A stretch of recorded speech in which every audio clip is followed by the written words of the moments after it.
All right, so with all that being said, let's go ahead and get into the step-by-step tutorial that I'm going to walk you guys through. The first thing you're going to want to do is come down here and use Google Chrome.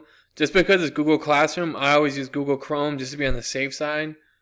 So I'm going to go ahead and click that, and that's going to bring you to your county browser page. What you're going to do is go ahead and log in so that you go to your teacher dashboard. Alright, so now that you're at your teacher dashboard, what you're going to see is that you have a lot of icons. Everybody's could be different. Just find that Google Classroom icon right here, and you're going to want to click that. I'll give everybody about a second to find their icon. As soon as you find that icon, go ahead and click that. Alright, so now that you've gone into Google Classroom, it's going to show you all the classes that you are either enrolled in or in charge of. So I'm going to use, for this example, I'm just going to use a class, my class from last year. So I'm going to go ahead and click this classroom, and it's going to take you to that Google Classroom. Alright, now that you're in your Google Classroom that you want to assign the quiz in, you're going to look up at the top. There's 4 tabs. You're going to want to click the tab that says Classwork. Alright, so now that we're in the Classwork tab, you're going to see all the assignments that your students have that are assigned to them by you. So now I want to make a note of this real quick. There's topics that you're going to be able to create to help organize your assignments. Now, mine are broken down into grading periods, like first 9 weeks, second 9 weeks, but you could do this however you wanted to. You could do months, you could do specific dates, or subjects. So that's really up to you. This is how mine is done. It's just going to come up later in the tutorial. Alright, so first thing you want to do is you're going to click Create. Now, I said earlier there's a ton of things you could do with Google Classroom as far as assignments. This is kind of a look at that. We're going to want to click right here where it says Quiz Assignment. Go ahead and click that. It's going to open up a window just like this. Alright, we're fully loaded. So first thing you want to do is go ahead and you want to add a title to the quiz. Alright, and then right here there's a bar where you can add instructions. This is a multiple choice quiz, so I usually keep it pretty sweet and short and to the point for my students.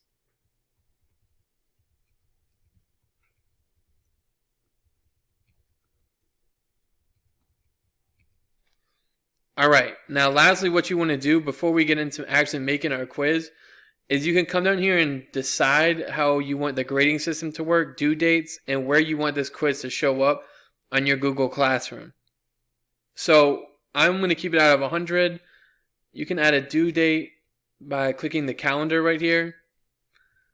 And then what's really cool is you can also add a time. So if you want to say by midnight or noon this day it needs to be completed, it'll shut off. It won't accept any more quizzes after that date and time. And then like I said earlier, I'm going to go ahead and just add this to the 4th 9 weeks. But you can add it to however you organize your assignments in Google Classroom. Lastly, before we move on, I want to make a pretty cool point about this slider right here. If you turn this on, Google Classroom has grade importing. And what that means is that after your students complete the quiz, it'll automatically send their grades to whatever grade book you're using, Infinite Campus, or whatever your district is using. So, with all that being said, all of our setup is complete. We're going to go ahead and go into the actual quiz. Alright, so what you'll notice is kind of a lot going on. The first thing we're going to do is go ahead and add that title to your quiz. Alright, next you want to, I always double check up here by this file folder. Sometimes it does it automatically, but like right here it's not. So I just make sure that the quiz is titled in both places, because I've lost a quiz or two because this was just Untitled Quiz 1, Untitled Quiz 20, and I couldn't find it when I was looking for it in my Google Drive. So I just double check to make sure that both of those are titled. Then you can come down here and add as much description or instructions as you like. I like to keep it pretty simple, especially since this is a multiple choice quiz. But if you were doing like a writing assignment or maybe like a journal entry, you might have a couple more instructions here than I'm going to.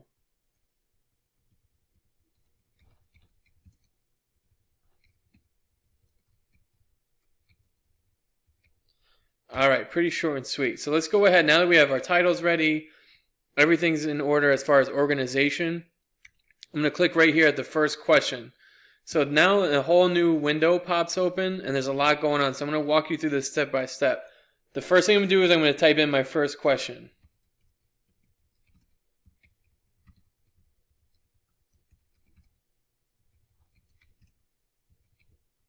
All right, question mark. Now, the cool thing about Google, this is really Google Forms, but in Google Classroom, it's going to pick up on what type of question you're trying to ask. So it automatically knows I'm looking for a multiple choice question, but I'm going to click on this window so you can see all the different type of questions that you can use. You have short answer, paragraph if you want to do a writing assessment, multiple choice, check boxes if there's more than one, if there's a lot of different choices, linear scale if you wanted to do something like a timeline or something in math. You could do multiple choice grid, check box grid, and that's if you want to do like a mix and match or a sorting activity. There's a ton of different assessment options that you can use. That's why we're just really honing in on multiple choice today, but definitely go back and check out some of these assessment options. All right, so now we're multiple choice. Got my question. I'm going to go ahead and start adding my question options. Now you can add as many as you would like, or you can add as few as 2, but I'm going to go ahead and add mine.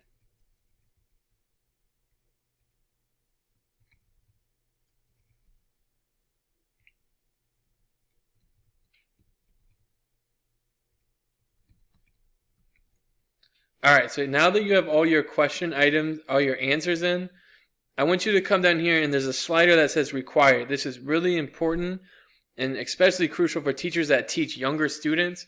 By sliding this over, the quiz will not submit unless all the questions are answered. All the time I was having students that were submitting quizzes and they had not answered or missed a question. So you have to go back, let them answer it. It's a whole process and it really kind of messes up the grading system in general. So by sliding this over though, you'll make sure that all the questions are answered and they cannot submit it unless that they've answered the question or it'll send them back. So this is a really awesome tool and really important to remember before you go to the next question. Alright, so everything looks good on this side. We're going to go ahead and click right here where it says answer key. And that's going to bring you to this page. It's the same question, but this is where you're going to put your point values in. So there's going to be 5 questions in this quiz. So I'm going to make this question worth 20 points because we're out of 100. And then right now you're going to click what the correct answer is, and this green check mark is going to pop up. You definitely need to make sure you do that, or it's going to grade it as wrong, and you have to go back and regrade everything, and it's a big hassle. All right, so everything looks good. We got the point value in, we got the right answer. So I'm going to go back by clicking Edit Question. You can see my green check mark is here. Now, if you want to add pictures or images or things like that, if you have younger students or if you're just trying to differentiate the assessment, feel free. There's a ton of really awesome stock images that come with Google Forms and Google Classroom that you can add. I don't really like to do that just because I think it's kind of distracts the student sometimes. So now that this question's done, just checking it out. Title, we got the right answer. It's definitely multiple choice, and it's got the required slider on. Now you're going to go ahead and do this for the rest of the questions that you're adding to your quiz. To add a question, you just come over to this toolbar and you're going to click the plus sign. Alright, now you're going to repeat the same process that we just went through. Add your question, make sure it's multiple choice, add your answer options, slide that required slider over, go to your answer key, add a point value, and click a correct answer. And you're going to go through that entire process until you've added all your questions. Now, one thing I like to do, I do kind of like to add a little razzle-dazzle to my quizzes. Not a lot, but just something. Let's see. All right, we got the women's national team is pretty big. So we'll go soccer. But just something that kind of, I'm going to add this gray background right here so it'll make the quiz pop and it'll be a lot easier for the students to read. But yeah, I just like to add a little something, makes it interesting. It's a kind of a engagement piece, but it's not overpowering. And the kids it doesn't steal the focus and their attention that they should be putting on the quiz. Sometimes I feel like if you put all these little pictures in here, it can kind of distract the students. So I just like to add a theme, darken this up so that the quiz really pops and it's kind of the center of the screen. But that's just something I like to do. It's not mandatory. It just kind of makes it look a little bit nicer. All right, so once you are done with your quiz, you've done a theme, pretty much any last little double checks that you want to do, you can go and exit out of the quiz. Double check right here in this window, make sure you have a title, make sure that it's going to all students. Now you can assign this to single students if you want to do like a small group assessment or something like that. But for this assignment, I'm going to assign it to all of my students. All right, everything looks good. So I always make a side note. A lot of people freak out that it still says blank quiz. Don't worry. Sometimes it just takes a minute for the title to flip over. So you're fine. The quiz is there. It's the quiz that you just made.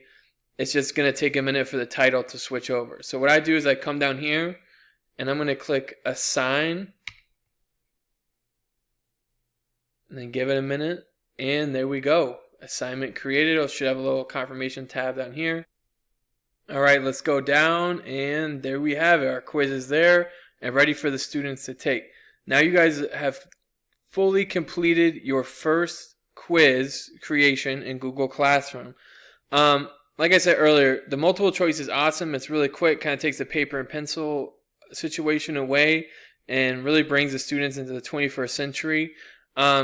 The multiple choice is really just kind of scratching the surface though. As you saw earlier, there's a ton of different assignments and assessments that you could be doing in Google Classroom. That would be really awesome. If you ever need help or have questions, please feel free to email me. I'd love to extend anybody through Google Classroom and show you guys the awesome things that you could be doing with this in your own classroom.